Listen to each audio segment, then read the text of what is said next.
किसी भी लोकतंत्र में जनता की ओर से अगर सरकार के रुख या उसकी नीतियों पर सवाल उठाया जाता है तो एक स्वस्थ लोकतांत्रिक व्यवस्था में यह स्वाभाविक स्थिति है। ऐसे में सरकार का दायित्व होता है कि वह उन सवालों पर विचार करे, हर संभव और संतुष्ट करने वाला उचित उत्तर दे। विडंबना यह है कि कई बार सरकार की ओर से जन आंदोलनों को लेकर उदासीनता या फिर उपेक्षा का भाव दिखाया जाता है और इसी वजह से कोई समस्या सुलझने के बजाय और ज़्यादा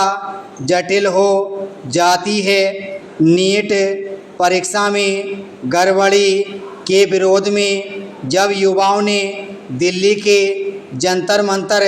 पर आंदोलन शुरू किया, तभी सरकार को उनके साथ बातचीत करके कोई समाधान निकालने की कोशिश करनी चाहिए थी। मगर सरकार की अनदेखी के बाद भी जिस तरह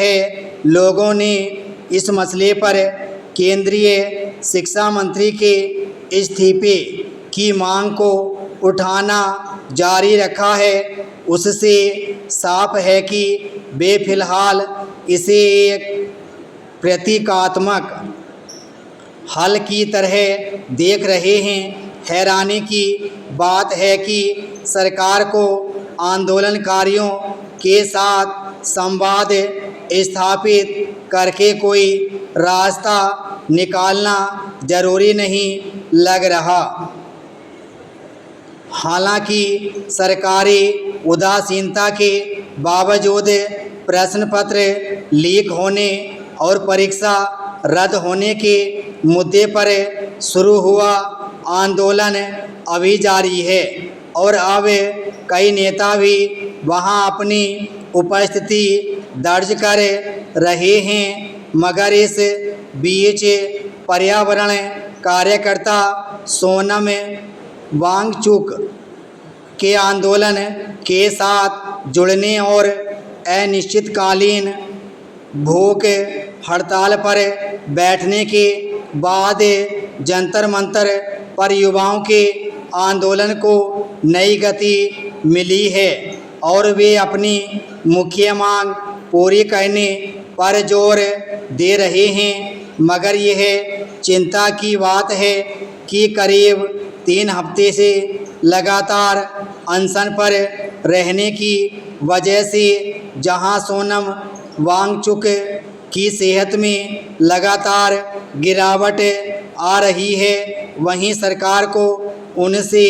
बातचीत करना और अनशन खत्म कराना जरूरी नहीं लग रहा है। सवाल है कि सरकार के ऐसे रुख को लोकतंत्र के आईने में किस नज़रिए से देखा जाएगा। क्या यह सरकार के लिए एक शर्मिंदा करने वाली स्थिति नहीं होनी चाहिए कि दिल्ली उच्च न्यायालय को यह याद दिलाना पड़ रहा है कि अनशन पर बैठे एक आंदोलनकारी को लेकर सरकार का यह